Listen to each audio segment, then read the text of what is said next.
I think it'll take a while. We'll see what the 40 happens. Hand over to Chicago County Commission. Brad Mayor, I'm Washington County Commissioner. I'm Kristen Penny, and I'm a manager of Mike Eisenstein's wonderful Carnelian Marine Sanctuary Watershed.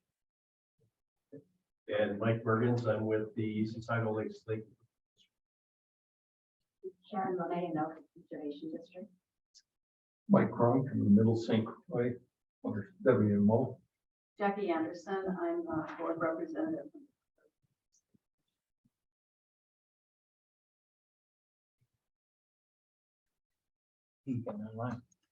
Yeah, we could do online next.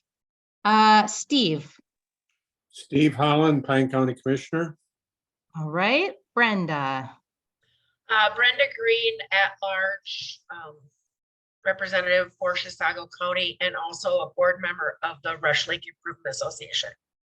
Welcome. I know that you're new to the group, so welcome, Brenda. Yep, thank you. Jennifer. Hi, good afternoon. Jennifer Hahn, Laura St. Croix, outreach agronomist / extension educator staff. Wonderful. How about Laura? Hi, Laura Jester with Keystone Waters. David. David Nuccio, I'm with Washington County Conservation District Board of Supervisors, Soil and Water Supervisor. Excellent. Ben.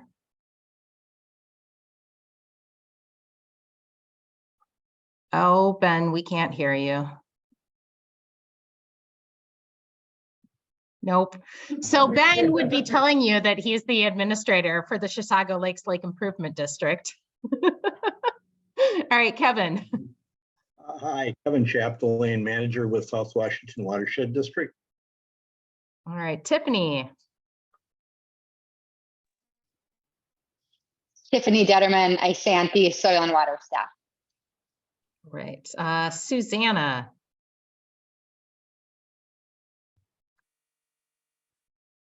Maybe. Emily. Emily Hines, Comfort Lake Forest Lake Watershed District staff. Okay, how about Barb? Barb Peichel Bowser.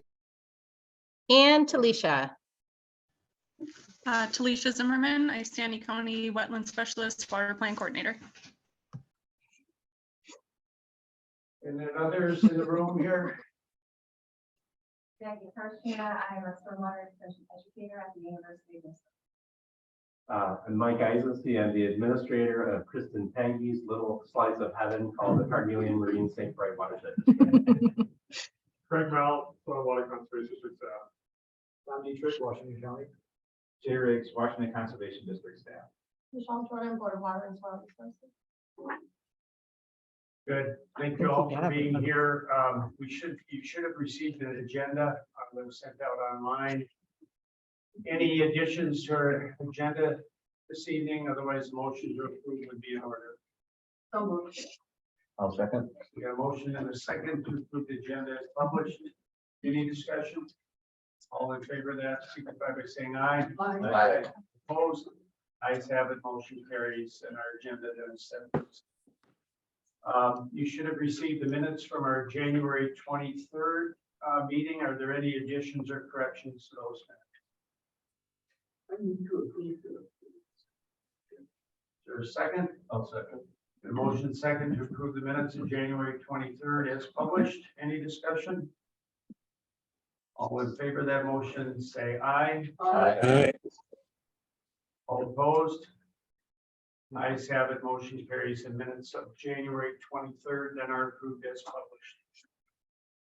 Our next item on the agenda is some updates on the Lower St. Croix Watershed Plan implementation. Craig, are you leading us off? Or? Sure, that's okay. Sure. In your packet is the FY21 Partners WWF Grant Agreement program log. The good news is we have encumbered 100% of the funds. And as of the end of March, we spent about 54%. At the last steering committee meeting, which was in the end of March, all partners are on track to have all the funds spent. which is good because I granted you fires in. Any questions on the program log? I will just note that Michelle George, they did approve our FY21 progress report, and that also triggers the second 40% payment. Any questions on the 21 reports? 23 reports. We have 52% of the 62% of the projects have been, or funds have been encumbered, which is great considering we just approved that contract at the end of last year. I anticipate that number to go up to 70% actually by the end of this week after the steering committee meets. Great. And I have a couple of partners who've reached out to me for May request too for projects. So I think we'll have a lot of our funds encumbered, which is great news. One completed project is the Comfort Lake Forest Lake Wetland Project for $220,000. Any questions on the 23 grant?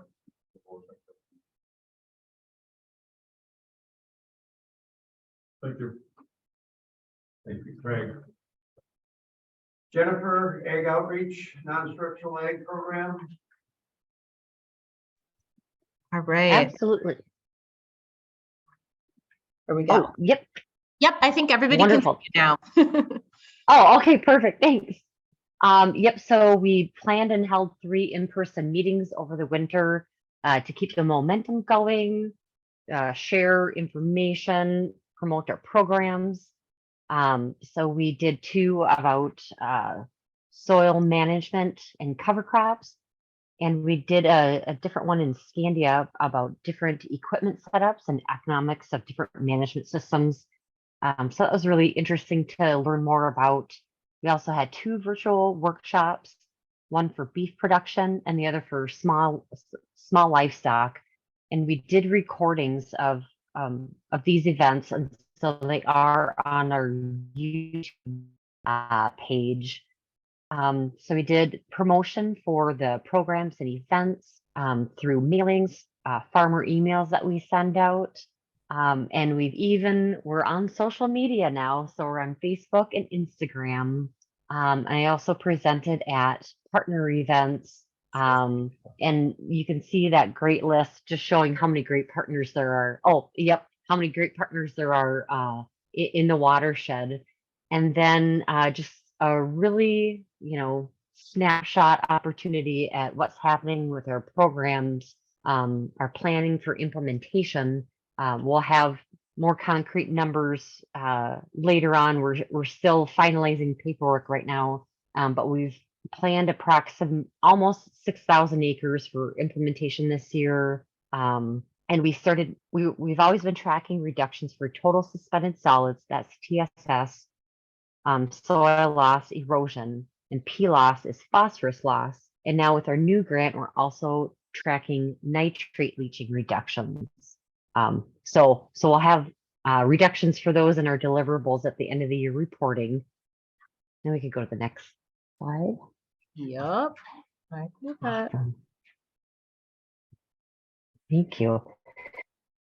And so one thing we did really want to make sure that we shared with everybody, Chisago Soil and Water was able to, or was awarded and secured a Clean Water Fund Soil Health Grant for $200,000, which a good portion of that is for implementation dollars. So because we were able to secure outside funding, that allowed us to shift the non-structural ag WBIF 23 funds to other projects because we were able to bring in outside funds. So we're making our money go farther and bringing in outside funding.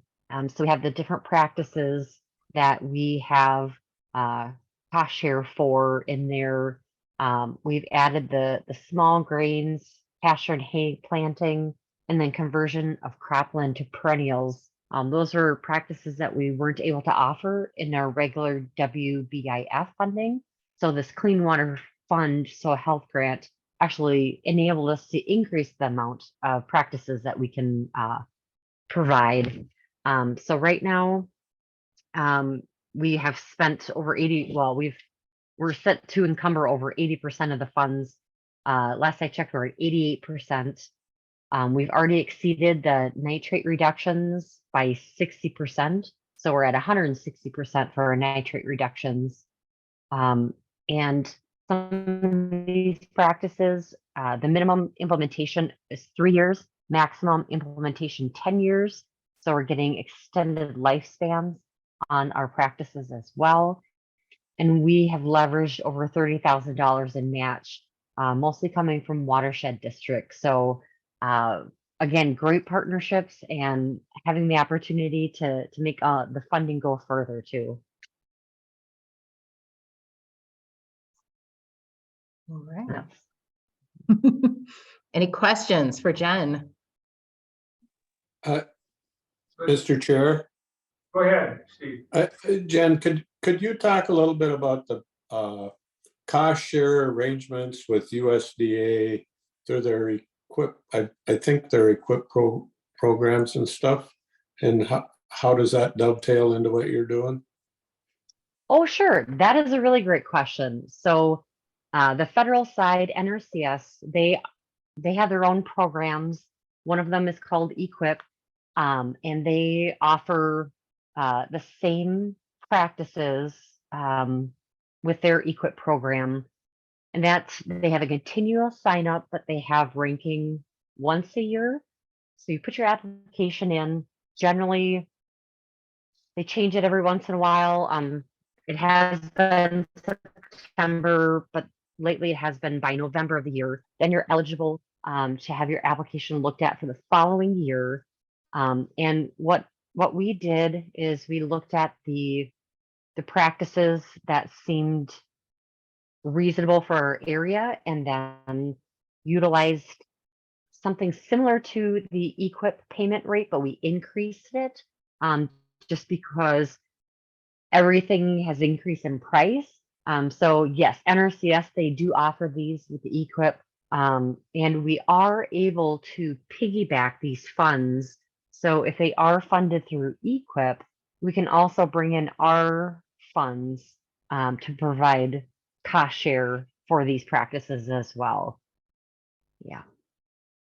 So Or Equip is a federal program managed through the Natural Resource Conservation Service. It stands for Environmental Quality Incentive, incentive program. And can be used for a number of things that impact the environment. You make applications, as Jennifer indicated, and then the projects are ranked and scored, and some are funded, some are not. But those are federal conservation dollars that come through the federal farm program, which is actually being debated in Congress right now. So go ahead, Kristen. Yeah, sure. I have a question about, can you tell us more about the workshop you did in Scandia? oh, sure. Yes. So in Scandia, we did something a little bit different, where the focus was on really the economics of different tillage management systems. And so we brought in an equipment dealer who also previously farmed and is very involved in the conservation world. He's actually presented at other conservation meetings, the Soil Management Summit last winter. And what we wanted to do was to really kind of bring out, all right, if I deep rip out in my field, what is that costing me in dollars? What does that cost in fuel use? What is the cost and the fuel use for cultivating, strip tilling, no tilling? And so I put together a list of different tillage practices and different managements that you would do on a crop farm and a hay production system as well, and then put the average fuel use for each of those operations on there. And so we went through and had the participants talk about and think about all of the different operations, tillage passes, planting, harvest that they would be doing this year. And then, well, what if we got into a reduced tillage system or a strip till or a no-till system, then what would our costs look like? What would our fuel usage look like? Do we have to have as much equipment out there, or can we get by with less? Also being able to wrap that in with water infiltration rates, soil erosion, things like that. So it was a really good opportunity, and we had a lot of great discussions. So we're still working on editing that video just because there was a lot of back and forth with the presenter and the audience.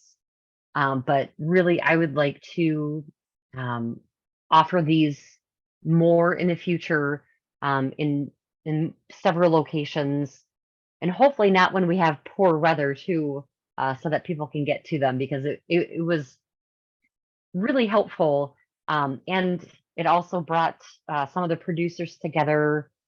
Some people showed up because they were looking for an operator on their land or someone to grow hay, and we were able to connect them. So it was a really good opportunity for that as well. Yep, so we had just the one speaker, we had lunch, and yeah, really, really great discussion. People stayed afterward to talk too. Thank you. I think that's very exciting that you do that. Yeah, thanks. Jennifer, the photos that are in front of us on the screen, I assume you can see them. Do you want to share a little background on that? So people aren't- Sure.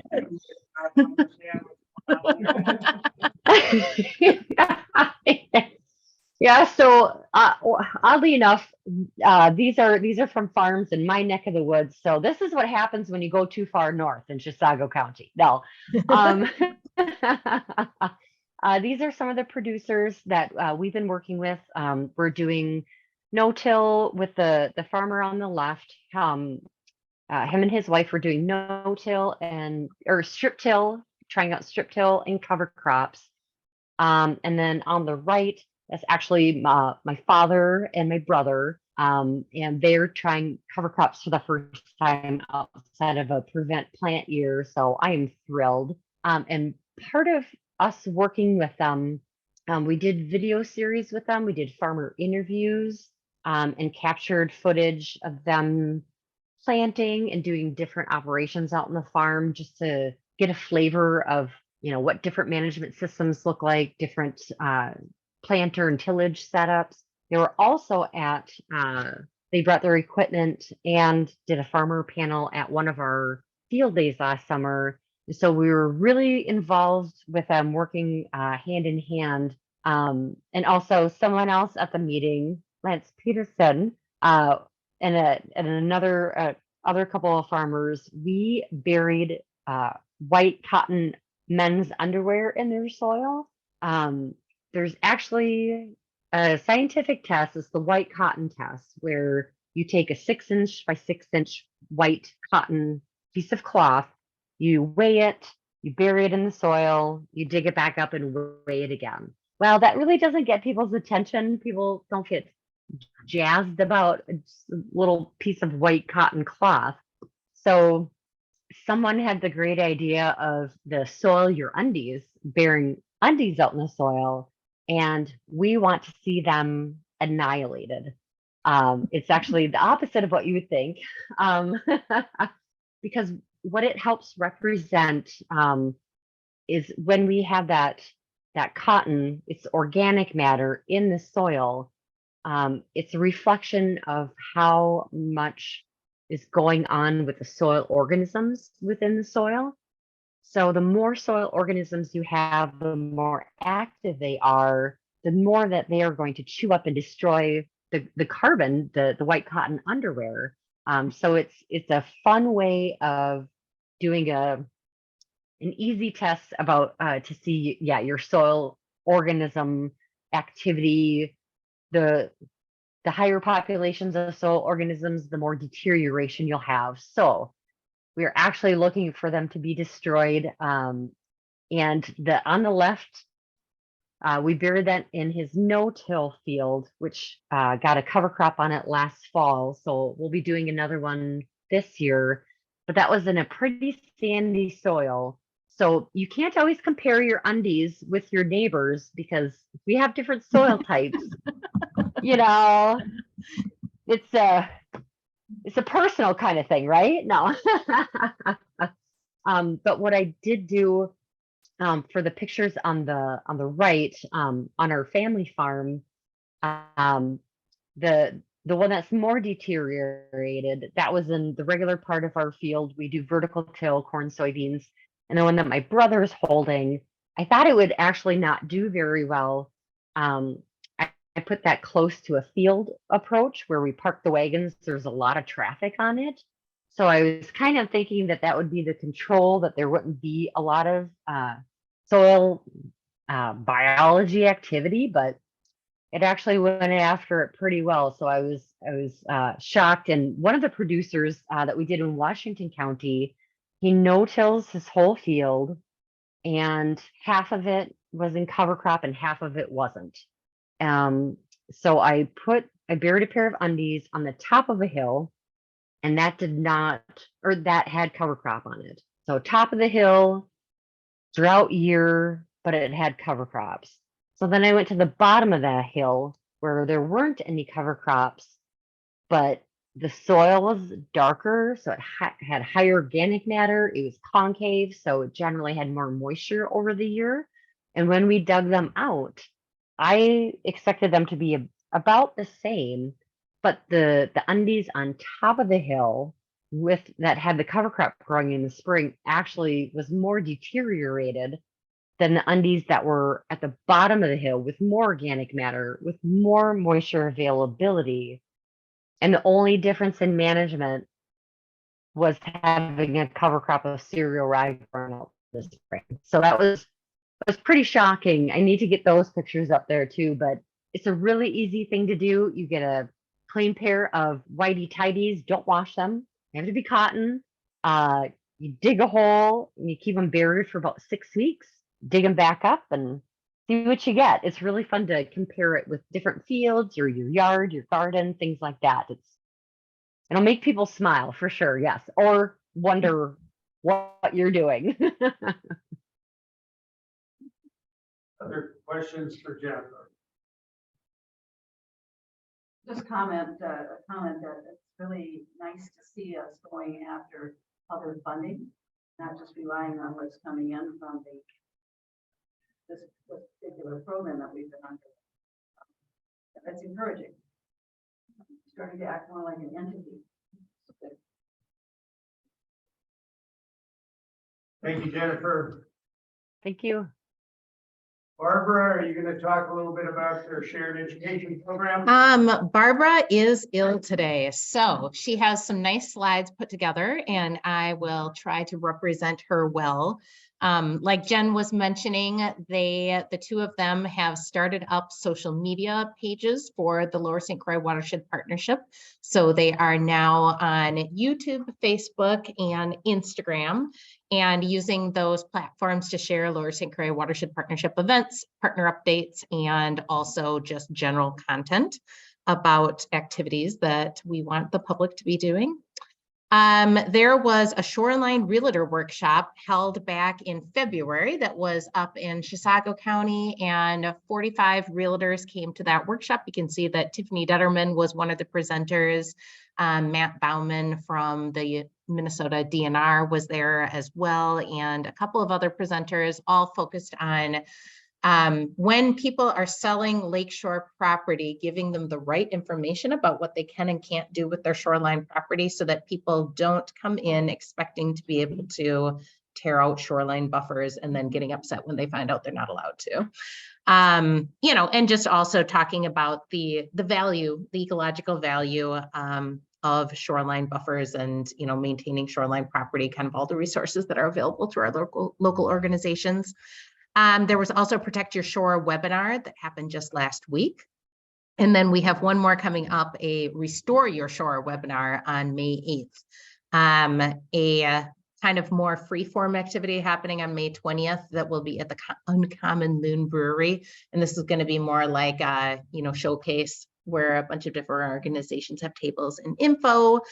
And, just working with Minnesota Lakes and Rivers advocates and pulling together new printed materials, welcome packets, and info on project maintenance, things like that. So lots of outreach happening with the lake associations that Barbara has been leading.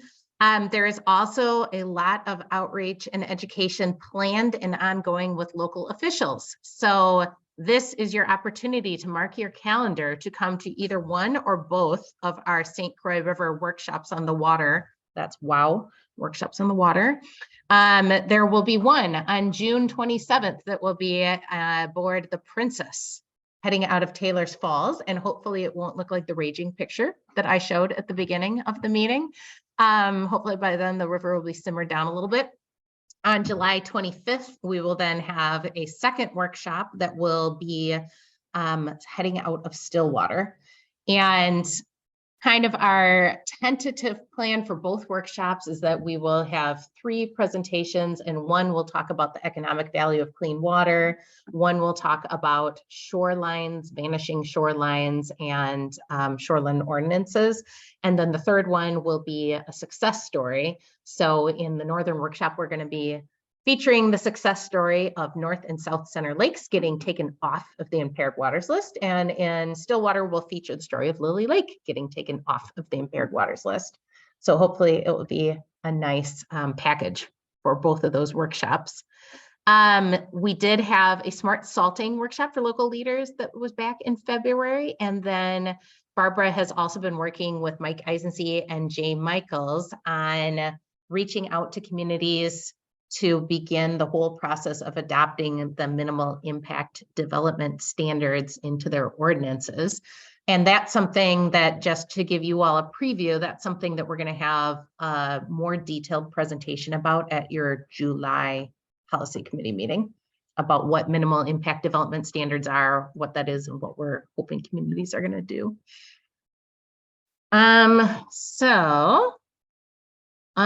Then there's just kind of a whole range of other things that are going on.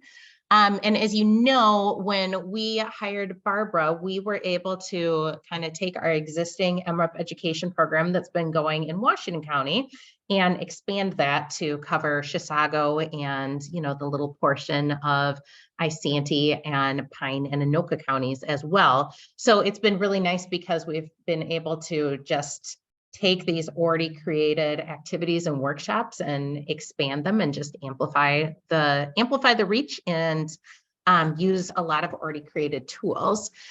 These little girls that are down here at the bottom, she said, are a Girl Scout troop that is in Lindstrom or Center City. I can't remember which, but she said that they are all gung-ho and excited to start promoting Adopt a Drain in their community this summer. So they are going door to door promoting that. And as you can, wow. How much did you all miss? Yeah, I thought it was me, so I turned my video off. I froze up on my end. How long have we been gone for, I Jen? don't know where they went. Where they went? I let Michelle know. And she's in the room, so. Okay. Okay, thank you. All right. Sorry, everyone. I don't know why we went away and why you weren't there anymore, but you're all back again. So anyway, we're going to be starting some nice work with homeowners associations as well, which will be a continuation of work that we tried or began doing maybe back in 2014. We had a 3-year grant. MREP had a 3-year grant to work with HOAs from 2014 through 2017, and we're kind of picking that up again and seeing if we can keep doing more, because we keep hearing that this is a priority audience for a lot of communities. Is there anything else that Barbara was hoping to say? I don't think so. Yeah, Mike. One question I got is, when you have the workshops on the water, Yes. next year when you schedule,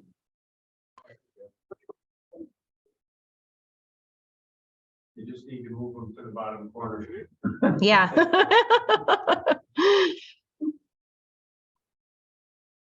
Okay, well, yeah, I guess we'll just keep them down here in the bottom corner, and maybe that will maybe that will stop them from disappearing. Just wanted to just quickly highlight a few of the other things that are currently being funded through the watershed-based implementation funds that we are getting through the state. So there's already a number of projects that have been completed that Craig would have mentioned in the budget that he shared at the beginning, but there are a few projects that are underway or recently approved. So 3 are happening in the Carnegie Marine St. Croix Watershed District. It's actually done now. Yeah, there's still some seeding work and all of that to be done. It's been pretty wet. Okay, Can I yeah. just ask about that project, Jackie? It seemed to me, driving by, you had the perfect mix of frozen enough to get out there and do the work, but you could still move materials around. What a winter to do a project like that, huh? Yeah.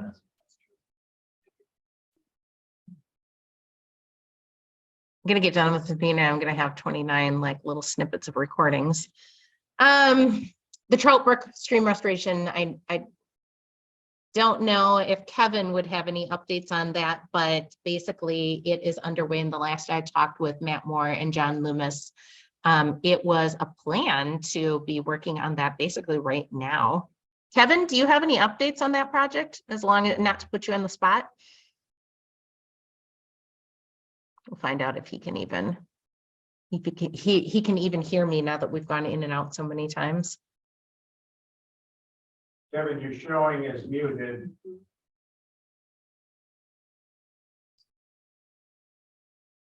Sounds like Bart saying, like you kind of sound like a robot.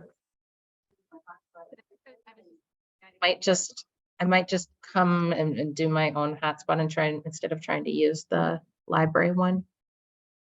That might be better. Where's the internet provider? Lots of them. I don't know where it is. Yeah, it depends. Could be Midco, could be Frontier, maybe? Maybe I would think Midco. Yeah. Kevin, did you have any update on the project up in your area? Talk a little.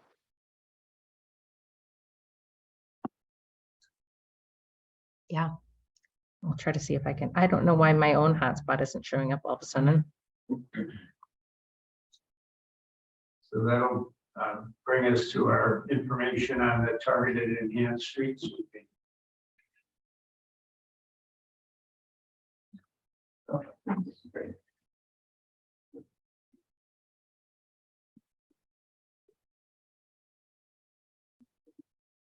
All right. And we'll see if this works better now that we're on my phone instead of on the library's internet. Yeah, well, maybe I could kick it off with a little bit of an introduction. So, so in the Lower St. Croix Management Plan, there is an item labeled enhanced street sweeping.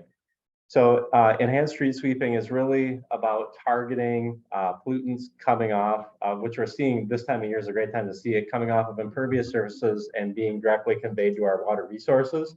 Past research by the University of Minnesota and others has found that that because urban areas are so highly connected to our surface waters that they tend to transmit phosphorus and sediment and a lot of other things, pathogens, heavy metals, etc., much easier and much more effectively than you would off of agricultural lands. If you, I have a great, is it okay if I drive? Yep. Awesome. It never fails. Great. So there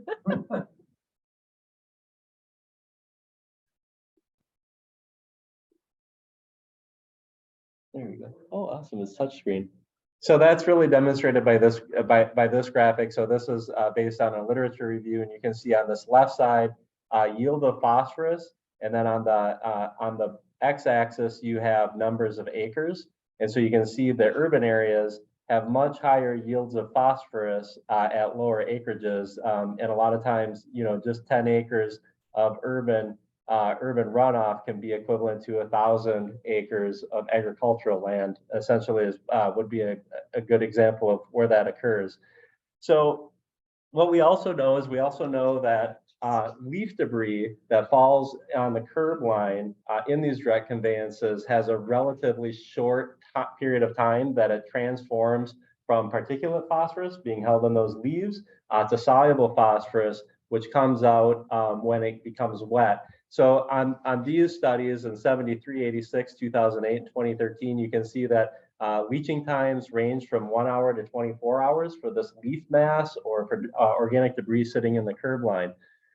So the real challenge that we have is what's leached from the leaves is actually called dissolved phosphorus. So if you think about our pollutants in a spectrum of size, over on the right side, you have gross solids, right? So gross solids are really what we see accumulated at the curb line right now, right? They're larger. It can be all the way up to trash size materials, but then down to particles that are just slightly larger than sand.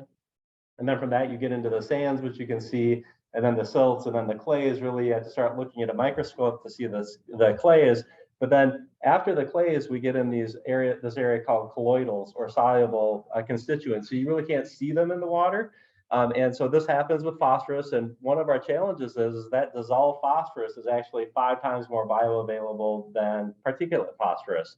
So when we get dissolved phosphorus in our water, we've got the study from the University of Minnesota that showed 1 pound of total phosphorus can generate 500 to 800 pounds of algae growth in a lake. Well, it's 5 times that for 1 pound of the soluble phosphorus. So it's a real issue.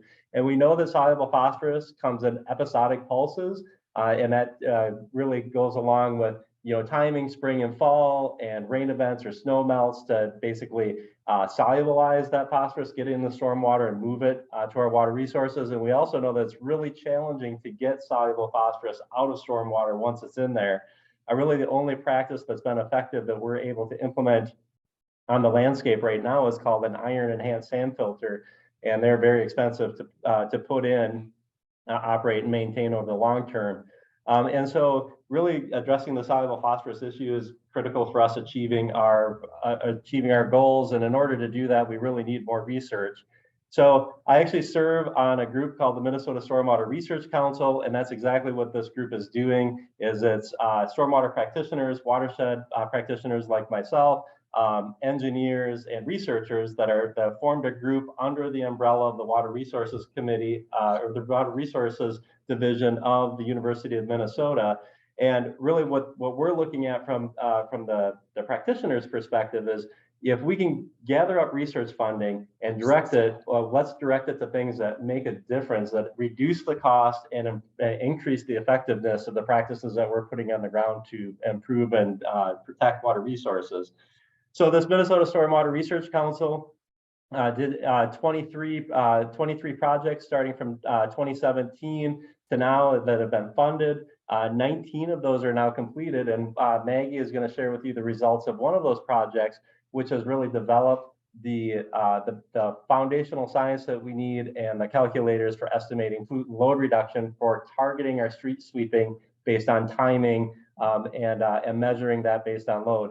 I also need to just note that the reason the Minnesota Stormwater Research Council has been so successful up to this point is they actually started the council based on contributions from local units of government as well as private entities. And so they're always looking for funding. Really, it's not so much about the amount, but it's about the number of contributors. And they used, for example, in 2022, that $150,000 that they received from local units of government to leverage from the state legislature clean water funds to allow over $1 million in research to occur, really focused in this area where this group of practitioners and researchers are working together to try to identify the research proposals that will move us forward more quickly in urban stormwater management. So here are some links, and this will be available for you if you want to learn a little bit more about that later. But with that, I'm going to turn it over to Maggie, who's going to talk about that research for enhanced street sweeping. Do you need me to swap presentations for you? That would be great.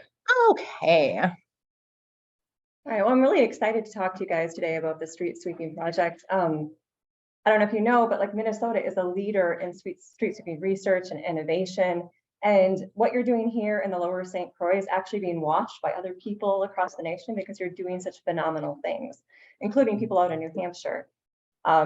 So Mike and Angie had asked me to talk about a few things with you guys.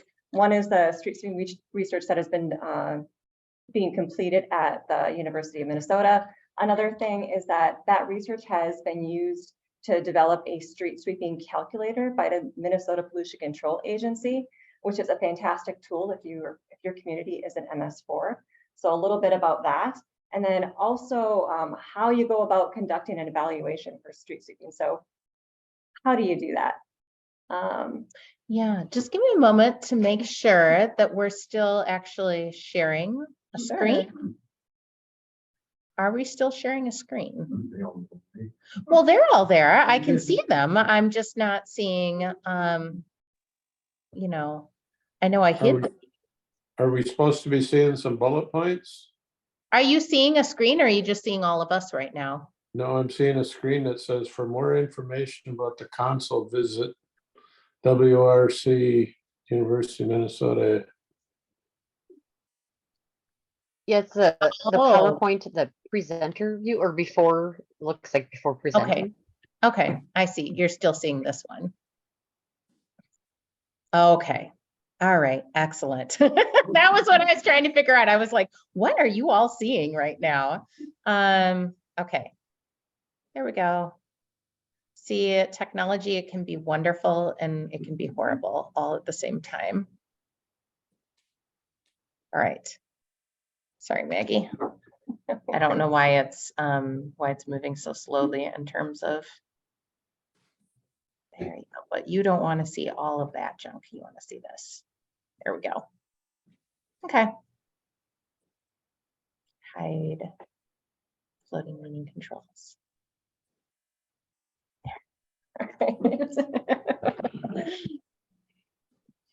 All right, so there we go. So I wanted to go over the street sweeping research, and the one that I really want to highlight is Sarah Hobby's study, but there was a bunch of studies that led up to that point that I also just want to quickly cover that really go over the 4 points that I would love to make with you guys.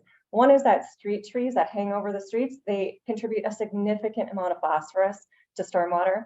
The second is that street sweeping is a really cost-effective tool. Like if you want to save a buck in your communities, this is the way you want to do it. And that timing and location of street sweeping are key. You don't want to just increase it 5 times in general. You want to be very strategic about it and put the dollars where it counts. And then I just wanted to highlight a few of the other benefits of street sweeping as well. So the first thing I want you to take away is that street trees contribute significant amounts of phosphorus. So trees do a fantastic job of just funneling all those nutrients up from the soil, putting it into its leaves. And when it changes the color, like you see on the screen, like they only reabsorb about half of that. So they only reabsorb half of the phosphorus and nitrogen and other nutrients. They are dropping everything else, which is meant to like re-enrich the soil, but a lot of times that ends up in the streets, which ends up going into the storm sewer. But it's not just fall, right? In the springtime, you see all these flowers dropping, you see the tree barks falling. And then in the summertime, you see those wonderful little helicopters that fall off the maple trees and other seeds. So it's not just the fall, it's also the spring and the summer. And so this was one of the studies that was really preliminary in the time. Ben Janke did this in 2017.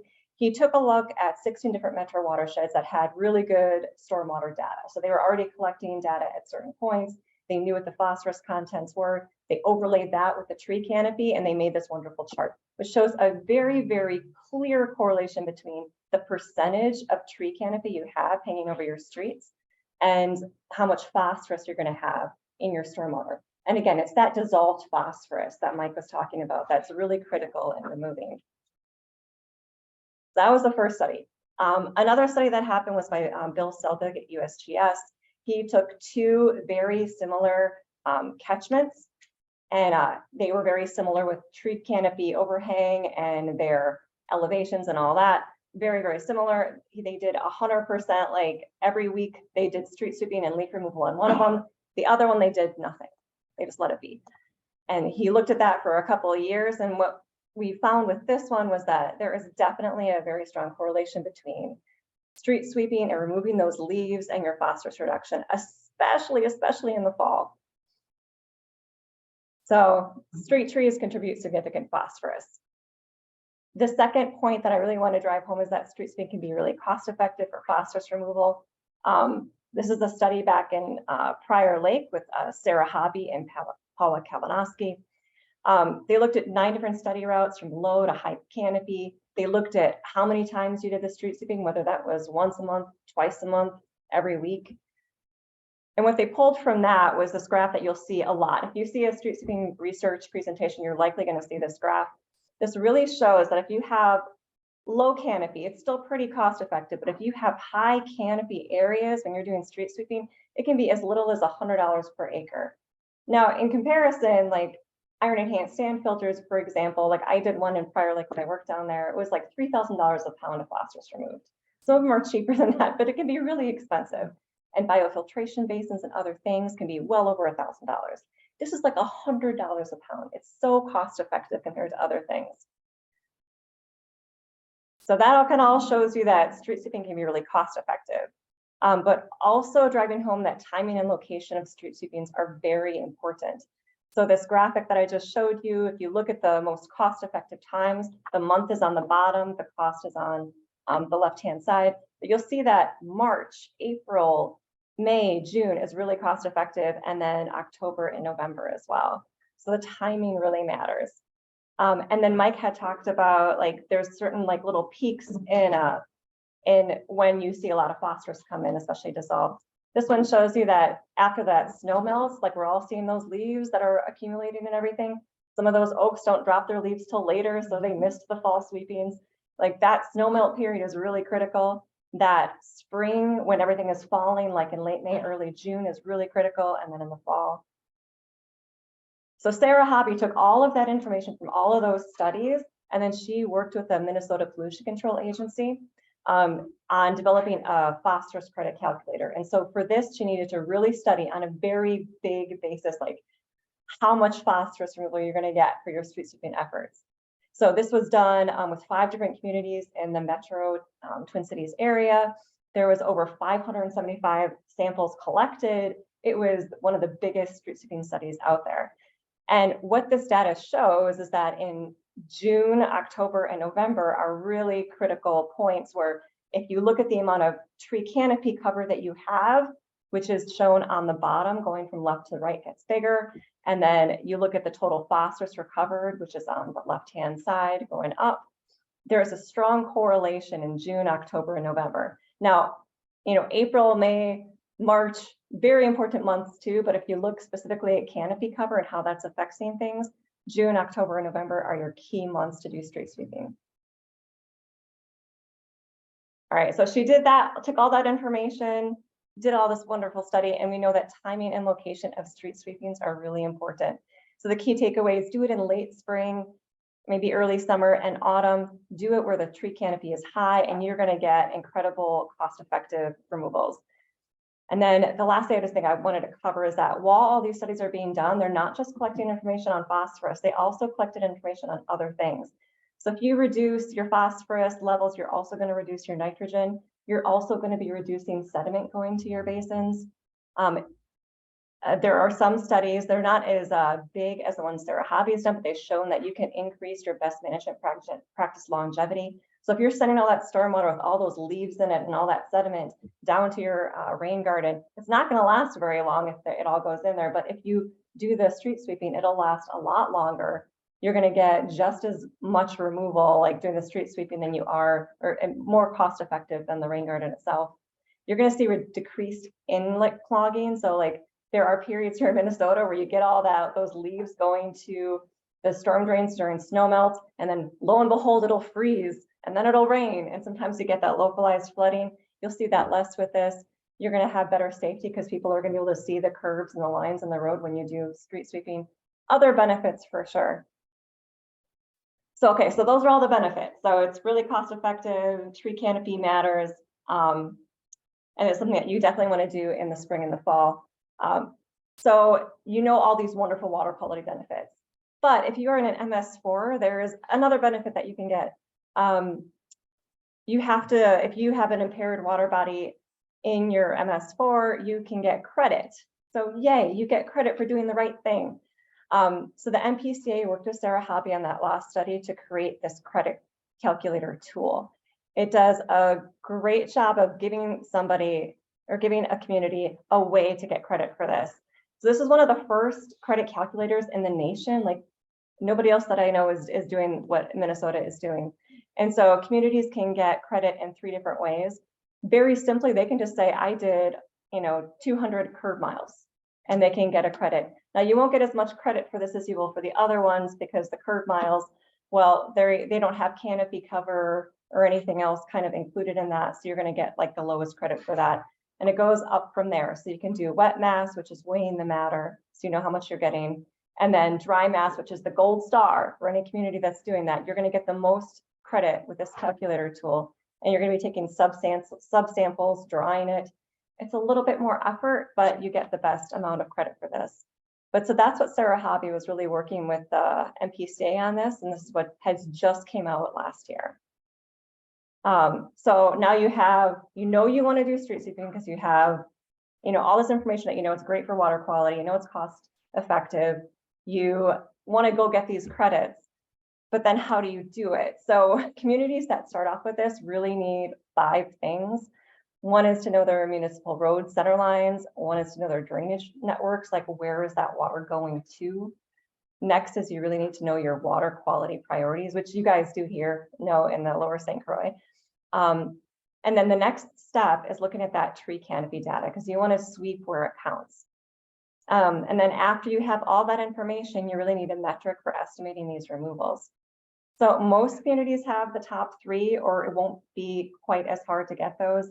But the challenges that came when this new tool came out and we started doing outreach was that people really needed some tools to address that tree canopy data, like they didn't know how to do it. Another thing was how to estimate the removals. Like you don't want to invest all this time and resources in a program without knowing what benefit you're going to get from it. So these new tools were being developed. So I'm just going to talk about a few of them. One is the tree canopy assessment, which Lower St. Croix did, and people are using, not just from your community, but others. So thank you.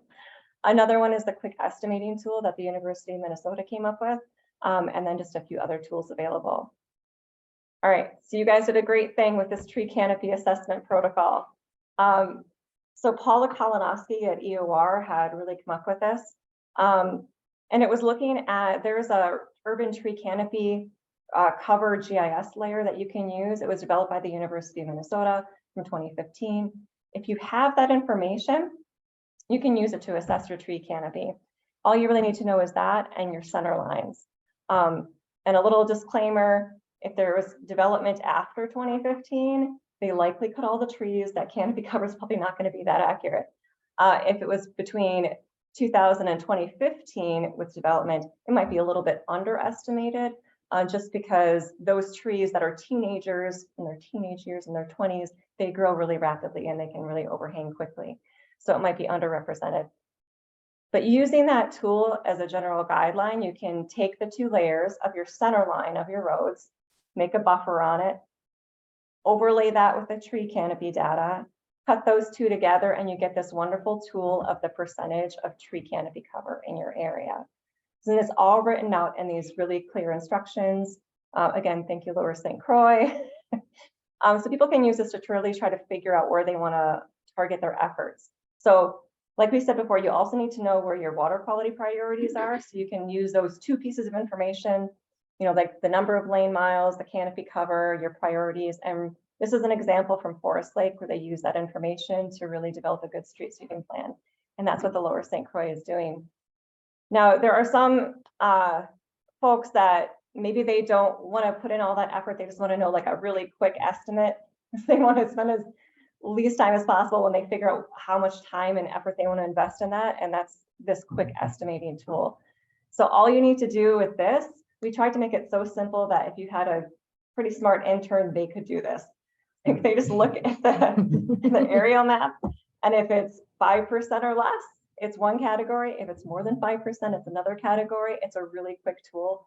Paula Kalinowski and Sarah Hobby had looked at some of the data and they determined that 5% is really one of the critical points, 5% and 20%. So this just looked at the really low end, so you could do a very quick estimate. So once you know that, and you know your little sub-catchment areas that you want to take a look at, those little sub-watersheds, you know the lane miles, you know the canopy cover, just a real quick estimate, you can throw it in this tool and you can know your total solids that you're going to get, which again helps for planning if you're the city, and then also the amount of phosphorus removal that you're going to get based on the credit calculator tool for wet mass. So you know generally like how much you're going to get. And this kind of shows that more. But this is just like a quick layout of it. You just fill in these lines. The equations are already built into the spreadsheet. It's really, really fast.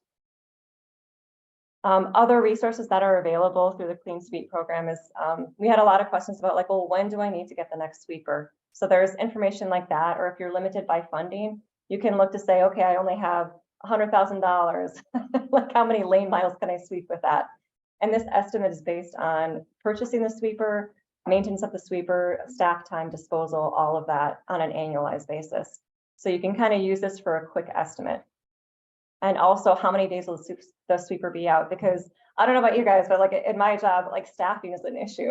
So like you might have 5 sweepers, but you only have enough staff to send 2 people out. So this helps you with that as well. When you look at how many days it'll take to complete, you know, how many hours of staff time you have, and then again, how many lane miles swept. So all of that, I think I had 20 minutes, so hopefully I fit it in that time. Yeah, it's great. Moving along. But yeah, so street sweeping is really cost effective. It is a great tool. You can get credit for it. We have tools available to help communities out. And that's it. Awesome. Wonderful. Okay, so now I just wanted to just jump in real quick and give you an overview based on that information, where we're at with the Lower St. Croix partnership. As you know, this was in our plan. And then also you probably could see in the budget that at the beginning of this planning cycle. Presentation. Hmm? Do you need me to open your second Yeah, that'd be great. presentation? Okay. Awesome. Yeah, at the beginning of the planning cycle, there was a lot of funds allocated to, I think it was Comfort Lake Forest Lake Watershed District, Chisago Soil and Water Conservation District, and Washington Conservation District for generating these targeted sweeping plans. So those plans have all been completed now, and so actually, yeah, so now I was just going to explain to you how the program works for cost sharing city sweeping of these areas and these plans. But first, the most important point the here. chatters might be saying. Okay, the chatters just said, yeah, it's working. Oh, okay, awesome. good. I'm glad that's what Good. the chatters had to say this Good. time. There seems to be a time lag every time I try to make it switch over into presentation mode. While we're waiting for that to happen, yes. So just to refresh everyone's memory, or for those that are new to the group, we have used WBIF grant funds to create that street sweeping the tree canopy protocol. And then if you go up there, you can make it the duplicate so that everybody doesn't see all of your notes also. There it is. Okay. And also to create street sweeping plans for 16 communities in the Lower St. Croix watershed. So yep, that is all underway. Yep, sorry all underway. Yeah, all sorry underway. for stealing your thunder. No, that's okay. But first, I just wanted to point out, because to me, the other logical answer, if trees are causing all this phosphorus loss, is just get rid of the trees, right? So I always feel like when we talk about street sweeping, I need to pull this slide up. It is well known there are lots of benefits of trees. They intercept and evapotranspirate stormwater. They absorb carbon. Of course, they're critical for habitat. The only real downfall that we've been able to find so far is in urban areas where we have this direct conveyance. They do contribute quite a bit of nutrients, and so that's really what we're addressing. And so again, during the development of the Lower St. Croix plan, we developed the program, and the program goals were really increasing late spring and early summer and fall sweepings within our communities to capture that phosphorus. So as Maggie had identified, creating that enhanced sweeping plan is key. We've got a lot of enhanced sweeping plans completed now. These are the covers from Scandia and North Branch and Wyoming, Marine on St. Croix, and Rush City. And so now we're in the point of working with the communities and getting the applications in for the cost share funding. The cost share question.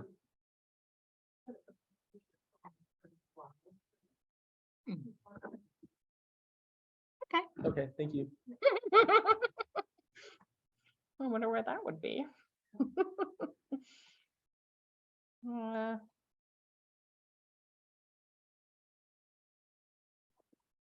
Okay. All right. All right, thank you. Text her and see if it's right. And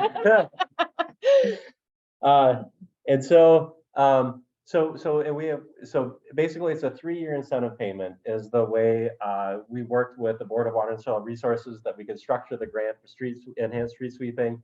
So tier 1 is if you're sweeping by miles and recording those miles, it's $100 per curb mile swept per year reimbursement. If you're able to sweep and then weigh the sweepings, which then we get more credit from the credit calculator, then that incentive payment rate is $125 per curb mile.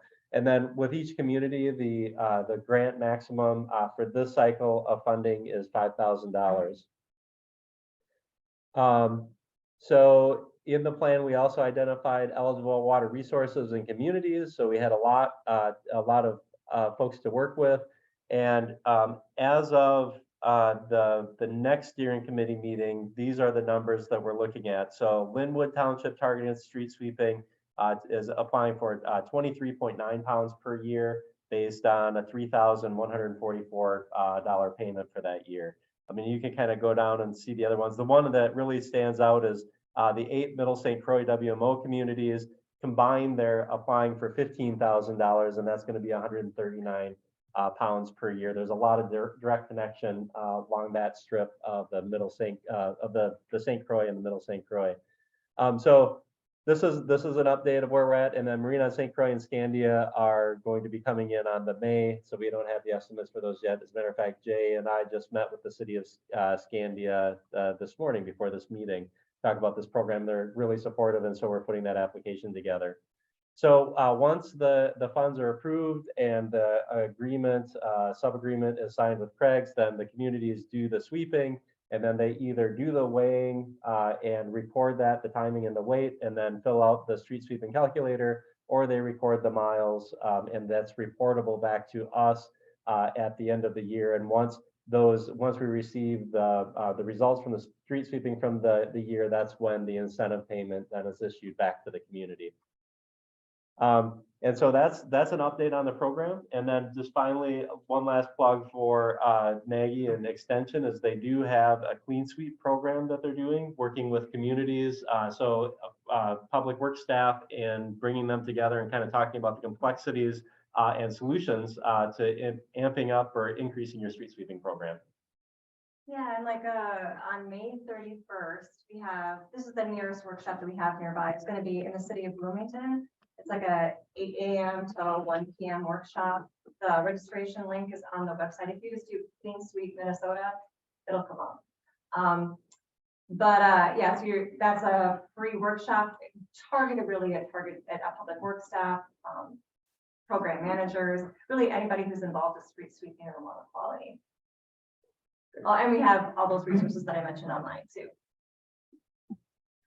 Questions for Mike or Maggie? Go ahead. Question I had in our watershed meeting was when you talk about communities, and then you have the 8 Middle St. Croix ones. What about communities like Stillwater and Oak Park Heights, where we're actually divided between Browns Creek and Middle St. Croix, and we actually have a little bit of Valley Branch in there too. So I mean, who did they apply to? Yeah, Jay coordinated that one, so I'll revert that to question to him. Right. They're one of the 2 communities. Weren't part of the application, but they're applying for separately. Stillwater is part of Oak Park Heights was in that application, so it was 8 out of the 10. And then Park Hydro Department, City of Stillwater already does pretty extensive enhanced street sweeping program. And so we were this first round focusing on working with those communities for enhanced street sweeping that would provide big benefit.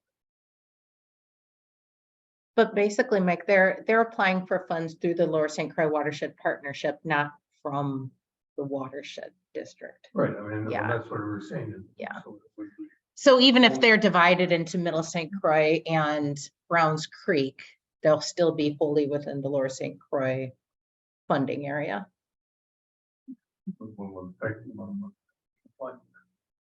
Okay. No. Each community is eligible for $5,000 for up to $5,000 per year. Okay. So Yep. Yeah. They're getting everything that they can. And for the Middle St. Croix, we were focusing on very high.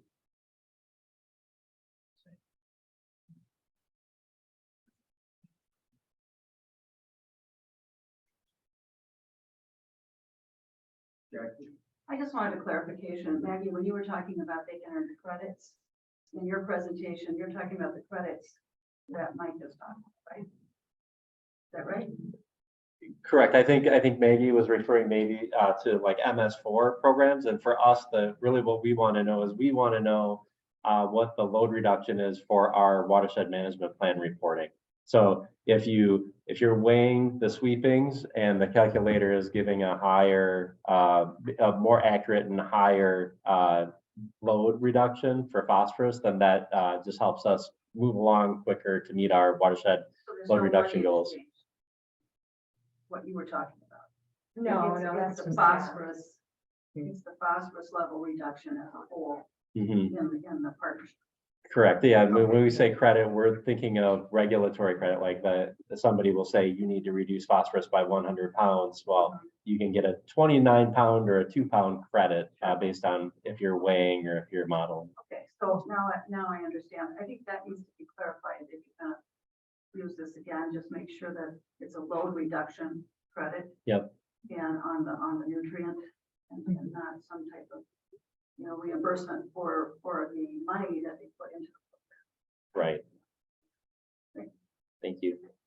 Is it true, Maggie, they can also, if they have a TMDL, they can get credit toward the TMDL as well? Yeah.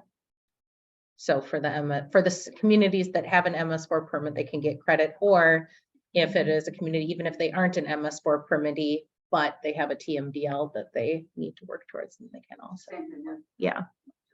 Mhm. nutrient load reduction. Yep. Okay, but Lower St. Croix is getting credit for the program though, even though we've got MS4s and they're doing their thing, maybe under that, it's still reflective of the Lower St. Croix goals. Correct. Reduction goals. Correct. It's helping us to meet the plan goals for the Yeah. Lower St. Croix Partnership. Yep. Okay, I get, and from our part of the county, in northern Chisago County, obviously we have some municipal areas that will help our city here. But we also have the townships that have, some gravel roads, which obviously can't be swept, but there's developments with paved areas that don't have necessarily sewers that would drain, but with hills and everything, they're pushing all this into the lake. I was just thinking we should, with some that are potentially full canopy roads that could be dumping tons of phosphorus in directly to the lake as opposed to, is there a way we can coordinate with these townships to maybe they're not gonna buy a sweeper, but maybe we collectively work together and encourage them to get a sweeper together, or include them on, on nearby cities, so that it wouldn't necessarily punish the city to limit their amount of available money, but it would encourage them to loan out to another city, and maybe you hit 5, 6, 7, 8 miles, but it would be transportation miles in between too. Right. That could be really high quality production of reducing that phosphorus. Is Yep. it something that would make sense, do you think, or is this, am I off the wall on? No, I think that's perfect. And actually, so you've got the Chisago SWCD who now can create this targeted sweeping locations. Okay. And then it's really just connecting the dots. Who has the sweeper? Is it a private contractor? Is it in Washington County? The county has an hourly rate for sweeping for the communities? Or does the city, is there a collaboration that gets together to buy a sweeper is another option that we're looking at down the road is what we hope. But no, I think that's exactly what we're moving towards is trying to get these direct drainage areas with high canopy cover identified so that the communities are aware of it and then they have better information in order to prioritize where they're sweeping and when. Yeah, I think that's, and even just general lawn cleanup is hugely important, especially on these areas. Yep. All right, thanks for the clarification on that. I think that's a good direction to work. Jackie? I was just gonna add to what he was talking about, Jim was talking about, most townships are the zoning and planning falls under the county. And Wyoming Township was an urban town, so we did our own years before it was annexed into the city. So this might be maybe ordinance and for developments that are going to have urban gutters in a non-urban setting. That can be, a lot of it, I think, can go through ordinance changes, and we're going to be doing that. I understand what Angie told us earlier, so I'd like to be on that. Okay. Yeah, I see such a great benefit in some of these areas. Yeah, and I agree. I think that the initiative that's in the plan to assist communities in reviewing and strengthening their ordinances around stormwater management in general is a really great initiative that could yield long-term benefits for water resources. I forget, is this part of the MIDS program? This is emerging technology kind of based on experience in that. And when you do stormwater standards under MIDS, does that account for street sweepings as a management practice? No, I mean, MIDS more looks at if you're going to have a new development or a significant redevelopment, the opportunity to retrofit into the landscape places for that stormwater to go, so it's not being directly conveyed to water resources. So where street sweeping kind of comes in on a development that, for example, has volume control practices that were put in as part of a newer redevelopment, then really what you're doing is you're just it's a really low-cost way to minimize your maintenance on those practices.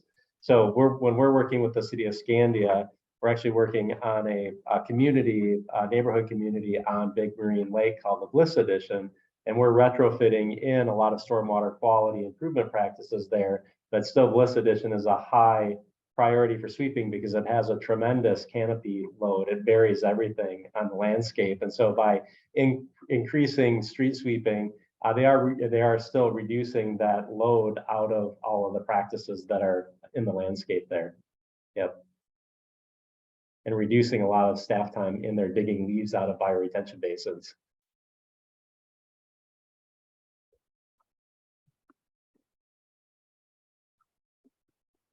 Tom, you're up. Great. Good afternoon, everyone. My name is Tom Dietrich. I'm a water resource planner with Washington County. This afternoon, I'm here to ask for acceptance of the updated Lower St. Croix draft project evaluation and approval process. So this was last before the policy committee on January 23rd.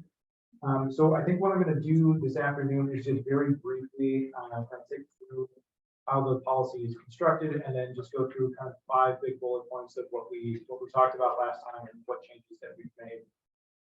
So really the draft policy for the first time kind of defines a lot of different items that we have been using in general terminology, and then also put process to them. So very briefly, the way it's kind of established is that projects fall into 2 basic categories. funding requests that are above $50,000 and those that are below. So funding requests above $50,000 are reviewed once annually. Funding requests below are 3 times annually, and that's by the steering committee, and that goes straight to the fiscal agent for approval. For those that are above, that goes to the policy committee as a recommendation. So we also outlined in detail the evaluation process. So basically we have application criteria, those are required. And then we have considerations, and those help us weigh and prioritize projects as they do come in. And then we also articulated what the review process entails from the steering committee, the policy committee, and then what is entailed with approval by the fiscal agent. We also included some post-project steps, and that largely has to do with reporting and invoicing, just so we have kind of a closed loop system, and we understand kind of where the funding has gone and what it actually results in. We also outlined an appeals process. Just like any good review process, there needs to be some sort of mechanism in place in case there is disagreement on a decision. We included some exceptions and additional requirements that kind of parses out some of the different projects that we have, some that don't really need to fit into the above or below $50,000 categories. We put in our fast track policy that was already in existence. And then we added a conflict of interest policy, and that's basically verbatim from Bowser. I did just want to add too that the policy, the written form, that is basically the most detailed, and that's kind of for reference more than anything. The graphic that what Barbara developed is the one that's pretty informative and tells you pretty much all of the information in just 2 short pages, rather than having to refer to 9 pages of some things that kind of sound like legalese. And then we have the project process calendar that Emily developed. That's just a really helpful way to understand what the deadlines are going to be, and then what individual members should be paying attention to in terms of when they submit their projects. So for the 5 items that have kind of changed since January, I listed them on the cover memo that went out with the packet. But for the first one, we had some feedback that there needs to be clarification on funding requests versus total project costs. So that clarification was made. We just don't want anybody confusing that above $50,000 refers to what you're requesting in funding, not the total project. For the second bullet, we have reconsideration of items number 3 and number 4 under step 2 under the steering committee evaluation. So those were specifically considerations that we were looking at when we're kind of weighing projects. So the planning team and the steering committee did meet and discuss those items, and ultimately we decided to leave them in. Since they're considerations, they're not something that are required for each project to actually go through to get funding. It's just other opportunities where we see ways to use current grant cycle funds or funds on the cusp of expiration. Those will just be prioritized. The third item is clarification on partner responsibility to update the steering committee on project completion. So that was included. The fourth bullet is additional guidance on non-structural projects. What we really were focusing on there is just trying to make that as broad as possible. So it's not parsing out each individual project that we're possibly considering. And then the last item was one that Craig brought up last meeting, just making sure that we include in our exemptions employee contracts, so we're not having to go through the steering committee or the policy committee reviewing those amounts every single time, because that seems a little bit more appropriate for this budget. So those are kind of the major points that we hit from last time and the changes that we made. I did just want to highlight a few other items. So this policy, the updates, and the final form that you have in front of you, that was reviewed by the planning team and the steering committee, and is now recommended to the policy committee for acceptance. Also, we included provisions in the policy just so we're reviewing it every December, keeping track of how it's actually functioning. So if we do have any changes to make, we can kind of do that on an annual basis, update anything that might not be working so well, or clarify additional things as they come up. So with that, I'll hand it over to the chair for discussion. Questions, discussion? Bowser reviewed this, did you say? Or just Yeah, elements? that of was it? for the conflict of interest. Correct. Okay, just that section, okay. But overall, they have no oversight on this policy? To make sure it's on the right track as far as their state law as well? No? Yeah, so I was a part of the steering committee meetings and did give feedback throughout. But a lot of this is internal sort of working, any parts that pertain to the watershed-based implementation funding specifically. I gave a look to make sure it dovetails with that. Okay, most of our partners and certainly being under the watershed umbrella, so all of these bigger units are we required to do public hearings on this type of thing? For public input? I'm asking. Mr. Chair, can I just, so as we discussed this, it's a good question, Becky. As a joint powers collaboration, I think we have to be very careful on how we accept this. We can't, as part of the planning team and steering committee, very deeply reviewed the joint powers collaboration that we have, not the entity, but the collaboration, the role of this committee. And so what we're asking for today is an acceptance of this, the policy that we'll use. Is we're moving forward. Our plan is to incorporate this into the annual work plan that we're going to have, because that will involve 2 of the public members, each of the board member boards. And that way you have the time to have that public hearing if you want to, about this to be included in that annual work plan. I don't know if that answers your question clearly, Jackie, but that is one thing we talked about is the collaboration. We just be careful how we are accepting things. And so that's what we want to wrap this up into that annual work plan forward. And that's something that Angie's going to talk about a little bit in the next agenda item, what we're going to be doing at the upcoming meetings. So yeah, so we had that discussion in detail. We just felt that. Did we ask our attorney? I have talked to our county attorney who wrote the joint policy agreement that we're currently written. He agreed with that statement that we should be bringing this forward through our annual plan. So we're back up to the board if we want approval. If we want acceptance, we're okay at the acceptance level. Jen, I have a question on the conflict of interest policy. How long has this been in existence? Has it been being used, and has it been effective in what it's supposed to do? Anybody have any insight on that? I believe the Bowser conflict of interest policy has been around since 2016. Is that right, Michelle?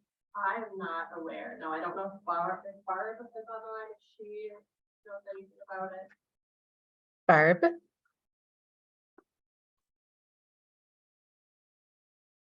I don't know how long it's been around either. So it's a policy that's been used by other organizations that I'm aware of, that they've incorporated into kind of similar policies, but I am unaware of how effective it's been in terms of if they've actually encountered anything that they had to address. I think as long as it has legal.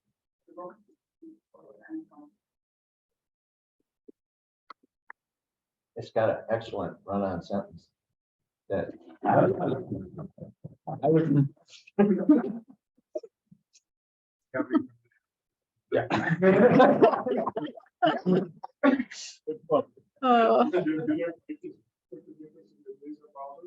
I know. It's not ancient.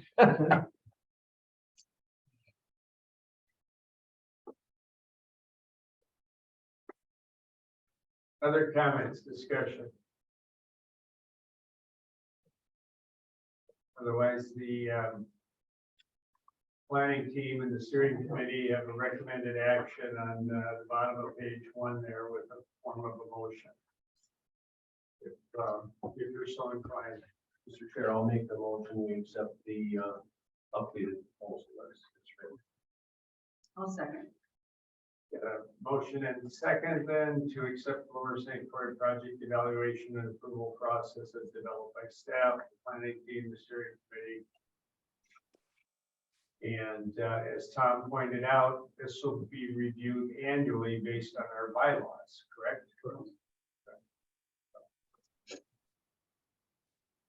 Any further discussion? Mr. Chairman, I'd just like to note that we've talked at past meetings of the policy team about how to keep our processes as simple and straightforward as possible and be efficient and effective. And I would just like to commend the people who've been working on this. You managed to package a lot of that intention into this, and it's good to see. Yeah. Nice Well, work. and I'd go a step beyond that. I think just the questions and the challenges that have come from this group, the potential issues have helped develop this as well. You know, because it raised the questions and the concerns that, you know, likely would come up. So I think, you know, good insight, good discussion, and that people, the process that we. Barb says that it looks like the conflict of interest policy has been around since 2008 for state grant making, last revised in 2020.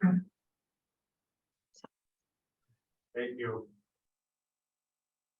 Any other discussion on the motion? All in favor, say aye. Aye.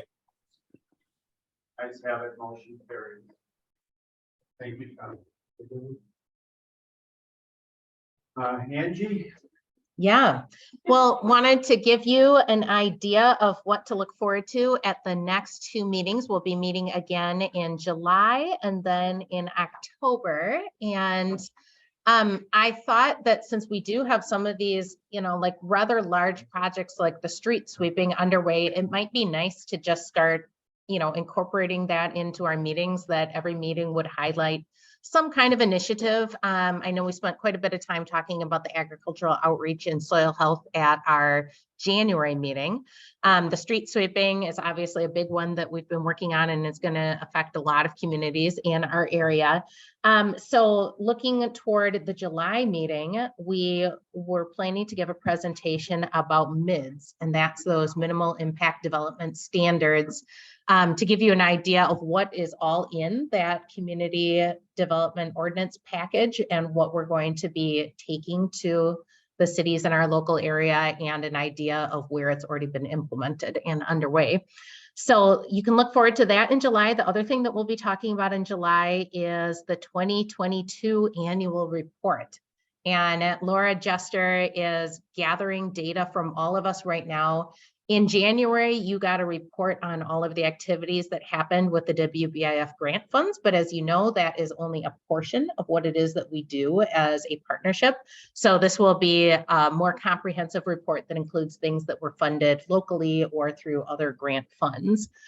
And then when we get to the October meeting, we'd like to, for our kind of key presentation, get an update on the Sunrise River wetland and the Trout Brook stream restoration projects that will hopefully both be completed or very nearly completed by then.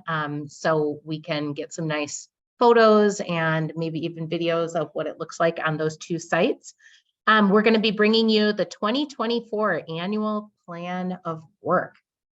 And you might recall that last year we kind of did something that was a little confusing because we had a WBIF work plan, and then we brought you also a plan of work that included things beyond the WBIF work plan. And it was like, wait, you just brought us two annual plans.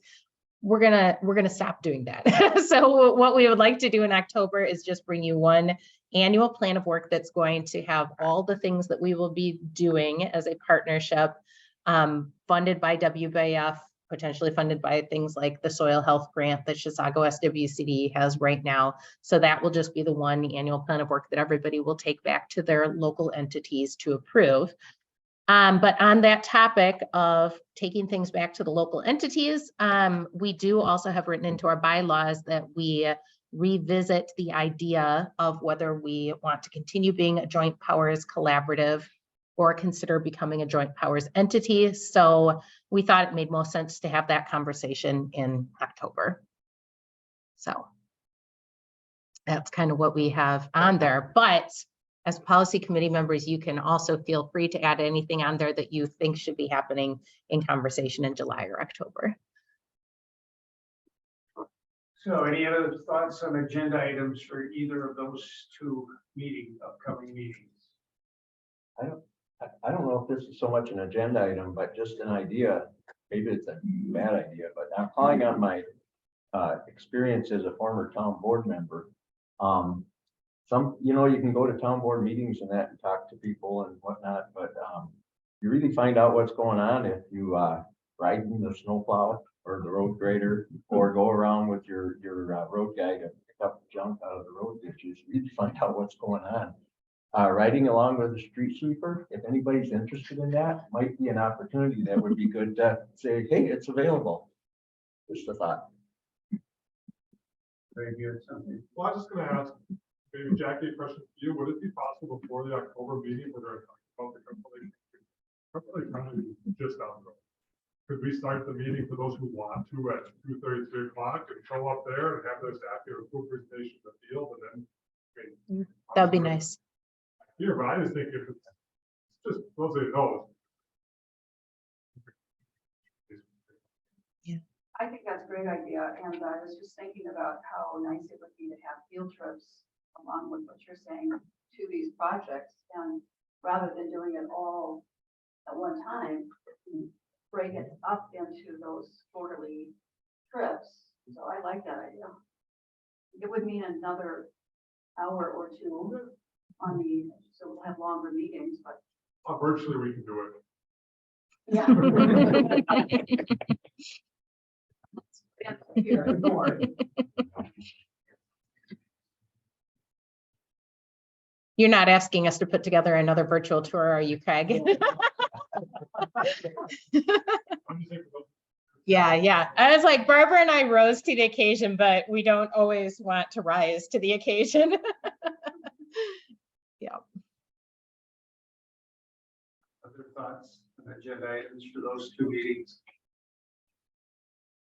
Certainly, if you have some ideas. Yeah, that's a great idea, though, to have an early start so that we could actually see the Sunrise River in person. Any other ideas, make sure you pass them on to Angie or any other staff. Any other business for today's meeting? Hearing none, we will adjourn. Thank you very much. I hope they get some good technology. So always have to use my phone from now on instead of the library. I don't know, how silly. It really is. It hasn't gone out since we switched to my phone. Kevin, I know we've already adjourned. Is Kevin still on? Kevin is not on anymore. No, he is not.